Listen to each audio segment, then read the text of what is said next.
Febrero es un mes donde se conmemoran diferentes hechos en Venezuela, sucesos que aún siguen presentes en la memoria histórica del país caribeño. Hace 33 años, una insurrección popular se levantaba en contra de las medidas neoliberales adoptadas por el entonces presidente de Venezuela, Carlos Andrés Pérez.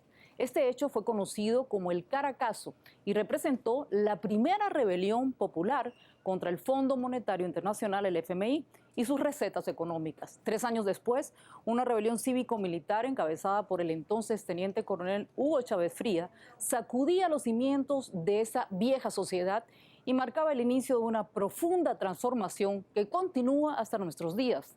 Del Caracazo a la Revolución Bolivariana. Pongamos el punto en la I.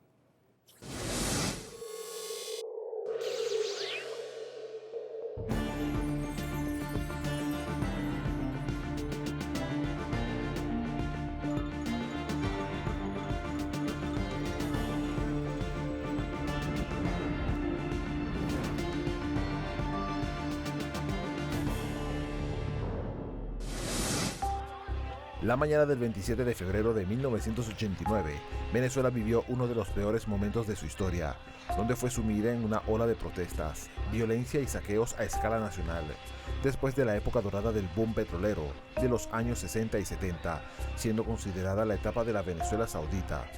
La prosperidad del país se comparaba a la de los países petroleros árabes, que también vivían una proliferación de riqueza de su renta por ser igualmente productores de petróleo. Pero aquella bonanza se terminó. La economía del país se tornó inestable debido a los precios fluctuantes del oro negro. Esto dio inicio a una ralentización paulatina de la economía. A partir de 1983 se inició la devaluación gradual de la moneda nacional. La gestión de gobierno de los exmandatarios Luis Herrera Campins y Jaime Lucinchi no supieron darle respuesta a este declive financiero, causando desconfianza en las inversiones. En 1988, el recién electo presidente Carlos Andrés Pérez propuso su famoso paquete económico, orientado por una serie de académicos formados en Estados Unidos, que planteó una serie de medidas económicas de carácter neoliberal, conllevando a una progresiva desmejora de programas sociales, a través de ajustes macroeconómicos promovidos por el Fondo Monetario Internacional y que perjudicaron a la mayoría de la población. Con el descontento ya latente, el detonante que propició el caos fue el aumento del combustible, propiciando el alza del pasaje del transporte público, causando un estallido social que inició en la ciudad de Guarenas y fue extendiéndose por varios estados del país, hasta llegar a la ciudad capital de Caracas, dándole su calificativo de El Caracazo, donde los medios de comunicación mostraban imágenes de ciudadanos saqueando comercios, quemando unidades de transporte y otras acciones vandálicas. Al desatarse el caos, la Milicia Nacional desplegó el mortífero Plan Ávila, en el que más de 3.000 ciudadanos fallecieron. La represión fue rampante, donde los derechos humanos fueron ignorados y se registraron pérdidas millonarias en saqueos a establecimientos y comercios a nivel nacional. El 4 de febrero de 1992, en el segundo mandato presidencial de Carlos Andrés Pérez, hubo un intento de golpe de Estado por un grupo de militares pertenecientes al Movimiento Bolivariano Revolucionario 200, liderado por el teniente coronel Hugo Rafael Chávez Frías. Este grupo buscaba cambiar el orden político del país, ya que se encontraba sumida en una profunda crisis socioeconómica. La insurgencia no tuvo éxito en derrocar a la tiranía política de aquel entonces, pero sí dio inicio al despertar patriota, originando el proceso de profundas transformaciones sociales y el fortalecimiento de la dignidad nacional, de un clamor popular, descontento de un gobierno que ignoraba sus verdaderas necesidades.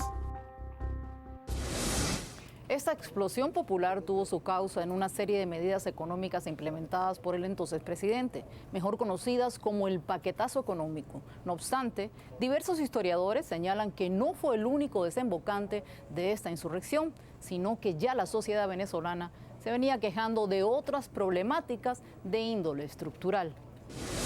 Si bien en el transcurso de su reinado, de su gobierno, hubo periodos de bonanza económica, producto de los altos precios petroleros fundamentalmente, estos altos precios no llegaron a buena parte de la población y se produce una diferencias sociales importantes donde el sistema político gobernado por ambos partidos, donde prácticamente lo que hacían era administrarse y repartirse el poder en ciclos de 5 años. Pero refleja el resquebrajamiento y la ruptura definitiva que había dentro de la estructura principal de sostenimiento como elemento de disuasión dentro del país que había utilizado las élites de lo militar. O sea, refleja que hay evidentemente toda una fragmentación de esa estructura, porque el primer proceso del Caracazo revela lo económico y revela la crisis de los propios partidos. Con la rebelión del 4 de febrero de 1992 surge una verdadera alternativa política lejos del bipartidismo tradicional, ya en decadencia de Acción Democrática y COPEI. Desde el primer momento, Hugo Chávez recibió un amplio respaldo de la población del país, evidenciando así la profunda crisis de liderazgos que ocurría en ese periodo. ¿Qué representa la insurrección cívico-militar de ese 4 de febrero para la historia de Venezuela? Bueno, existían elementos subyacentes. Por supuesto que el quid de quiebre que provocó el elemento de lanzamiento militar y de todo fue la crisis económica, pero previamente se puede decir que había un descrédito del sistema político venezolano. El sistema político venezolano se había construido en función de dos grandes partidos, Acción Democrática y COPEI, y estos dos grandes partidos habían demostrado que no eran capaces de dar bienestar a la población. ¿Qué ocurrió allí? Yo tengo una frase aquí que te la voy a leer, de José Martí. José Martí en sus epistolarios dice: no es que los hombres hacen pueblos, sino que los pueblos en su hora de génesis suelen ponerse vibrantes y triunfadores en un hombre. Eso fue lo que pasó.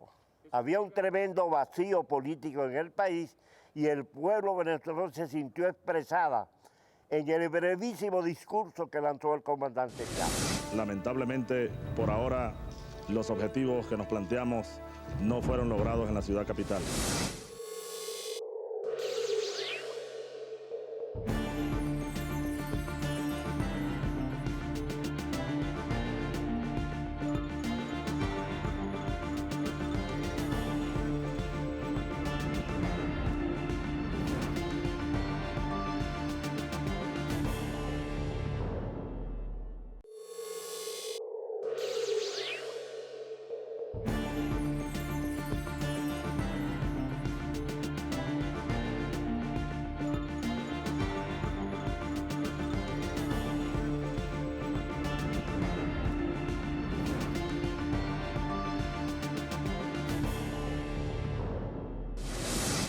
Luego del levantamiento cívico-militar de 1992, Hugo Chávez alcanza la victoria en las elecciones de 1998 con amplia mayoría. Entre las primeras medidas adoptadas por el presidente Chávez fue convocar una Asamblea Nacional Constituyente con el fin de refundar las bases de la República. ¿Siguen entonces vigentes las luchas que dieron origen al Caracazo y a la insurrección del 4 de febrero? Entonces la primera observación es que se produce un quiebre de ese modelo ejemplar por parte de la forma en que se estaba manejando ese modelo. Entonces es para Venezuela y para América Latina y el mundo un quiebre de todos esos valores. Para Venezuela, por supuesto, implica un cuestionamiento profundo y visible de todo lo que ya hemos hablado, que ha sido del sistema político, económico, social que se manejaba y que tenía unos actores y que tenía unos liderazgos profundos. Desde el ascenso al poder del mandatario Hugo Chávez hasta su partida física en el año 2013, el líder de la revolución bolivariana enfrentó innumerables agresiones de los sectores de derecha de su país, auspiciados por Estados Unidos. El golpe de Estado en abril del 2002, el paro petrolero y la operación Dactari son solo algunos de estos esquemas desestabilizadores. Con la llegada al poder del presidente Nicolás Maduro, estos ataques fueron refinándose con el tiempo. Guarimbas, planes terroristas e intentos de magnicidio, todo con el mismo objetivo, forzar un cambio político en el país. Estados Unidos no cree en la democracia, Estados Unidos cree en la democracia al estilo que ellos quieren y que beneficia sus intereses, ¿no? Si nosotros vemos a lo largo de estos 22 años, en 2014 comienza la segunda fase de la Operación Libertad Venezuela, Freedom 2, donde ya en documentos del Pentágono, del Comando Sur, aparece involucrado Luis Almagro, el secretario general de la OEA, en un plan del Comando Sur para justamente mediante la violencia, mediante las guarimbas, tratar de derrocar a Maduro, a Nicolás Maduro. Fundamentalmente en algo que es relevante, que eran las Fuerzas Armadas venezolanas, unas Fuerzas Armadas que habían sido adestradas, adoctrinadas por el pensamiento norteamericano, por el pensamiento occidental hasta de la OTAN, unas Fuerzas Armadas eficientes y eficaces en la lucha antisubversiva que se dio en América Latina como ninguna otra Fuerzas Armadas y en ningún otro país fue exitosa, y entonces de repente de su seno surge una semilla de cambio profundo, de cuestionamiento de todo ese engranaje de qué era Venezuela y cómo se debería gobernar Venezuela, tanto en lo económico como en lo social, como en lo político y como en lo militar. En enero de 2019, Estados Unidos se embarcó en una nueva aventura en Venezuela, un plan bien orquestado que allanaría el camino para el derrocamiento del presidente Nicolás Maduro, o eso creían ellos. Para este propósito escogió un político poco conocido y sin liderazgo, que con tan solo 97.492 votos en las elecciones parlamentarias de 2015, es decir, con el 26% del padrón electoral de su región, obtuvo el cargo de diputado por el estado La Guaira. No obstante, esto no le impidió inconstitucionalmente autoproclamarse como presidente interino del país en 2019. Vale acotar que con el amplio apoyo de la administración de Donald Trump y el llamado Grupo de Lima. En este escenario de agresión, el 23 de febrero de ese mismo año, se orquestó una operación utilizando como ardid el presunto ingreso de ayuda humanitaria al país. Este hecho tenía como objetivo crear un escenario propicio que facilitaría una intervención militar en la nación venezolana. En este escenario, perfectamente planificado y con una fuerte campaña mediática, que estuvo marcada por el sacrificio de la verdad y los falsos positivos por parte de los que pretendían socavar la soberanía nacional. Asimismo, desnudó lo que vendría: corrupción, saqueo de activos de todos los venezolanos y la vinculación de Guaidó y su entorno con el narcoparamilitarismo de Colombia. Luego del fracaso en el ingreso de la supuesta ayuda humanitaria, 2 meses después, el 30 de abril, la oposición extremista encabezada por Juan Guaidó y Leopoldo López intentaría nuevamente interrumpir el hilo constitucional en la llamada Operación Libertad, en la que utilizaron a un grupo de militares desertores para intentar un nuevo golpe de Estado.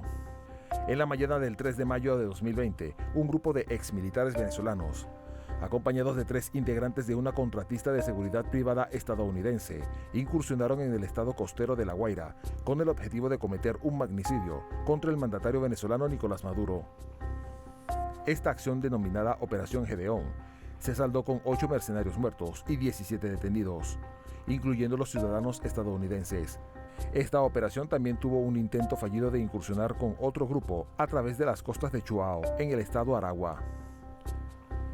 Las investigaciones posteriores arrojaron que estos mercenarios salieron desde territorio colombiano y que al frente de este plan terrorista se encontraba el ex militar venezolano acusado de narcotráfico, Cliver Alcalá Cordones. Asimismo, las pruebas demostraron que el opositor Juan Guaidó y sus asesores firmaron un contrato con Cybercorp, la compañía de seguridad privada encargada de la operación, por un valor de $213 millones. A pesar de los numerosos delitos contra la seguridad nacional del país y los intentos de magnicidio y golpes de Estado, tanto Estados Unidos como la Unión Europea continuaron dándole el respaldo al inexistente gobierno de Guaidó, mientras, con el mayor cinismo, acusaban al gobierno de Nicolás Maduro de ser una supuesta dictadura que socavaba los valores democráticos. Desde hace más de 6 años a este marco de injerencias y agresiones se le suman las sanciones económicas y legales de Estados Unidos, promovidas por los sectores de la oposición extremista del país. Estas medidas económicas coercitivas han dejado innumerables secuelas humanitarias en la nación caribeña.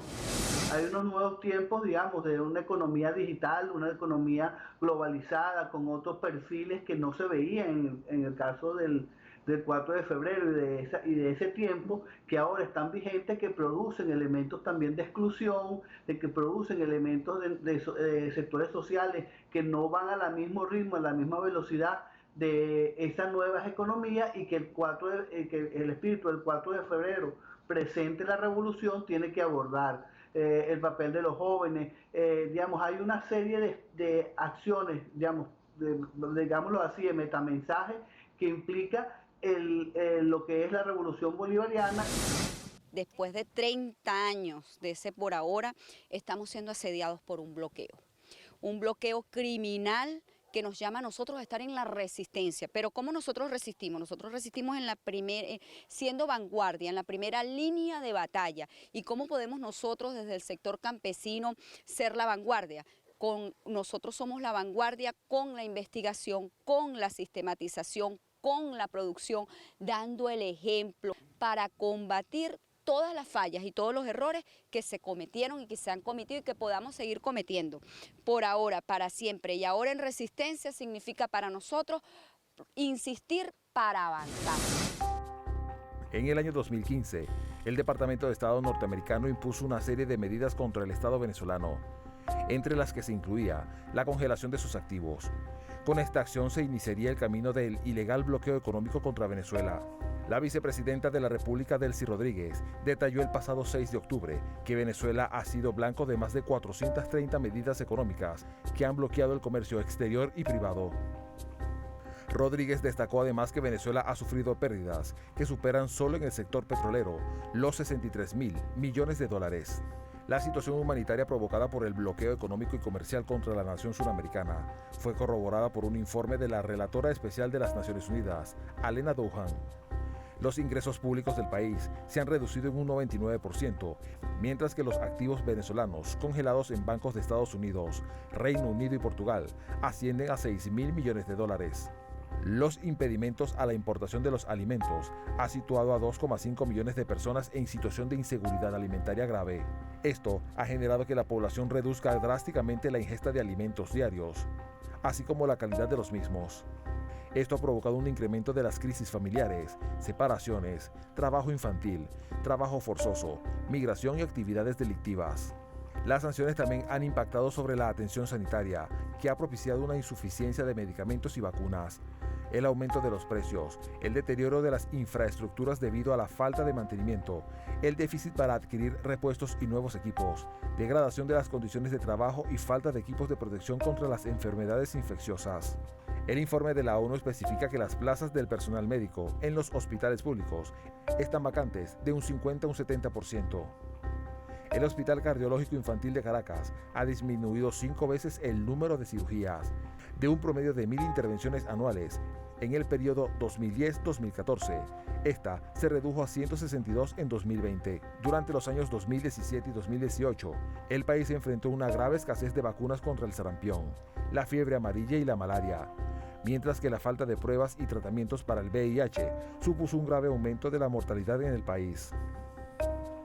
Asimismo, el desvío de los activos de la filial estadounidense de PDVSA, Citgo, ha impedido que se realicen trasplantes de hígado y de médula ósea a al menos 53 niños venezolanos, colocando a los infantes en una situación de riesgo permanente.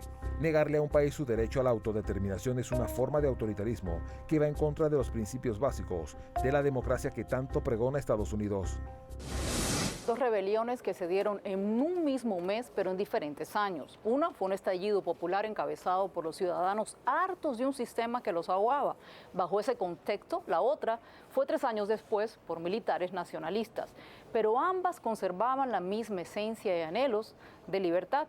Asimismo, representaron una sublevación contra esa clase política responsable del debacle institucional que ocurría en el país por aquel entonces. Son esas mismas élites, según los expertos, las que hoy intentan tomar el poder nuevamente y borrar de un plumazo los avances sociales de más de 30 años de lucha. Pusimos así el punto en la I.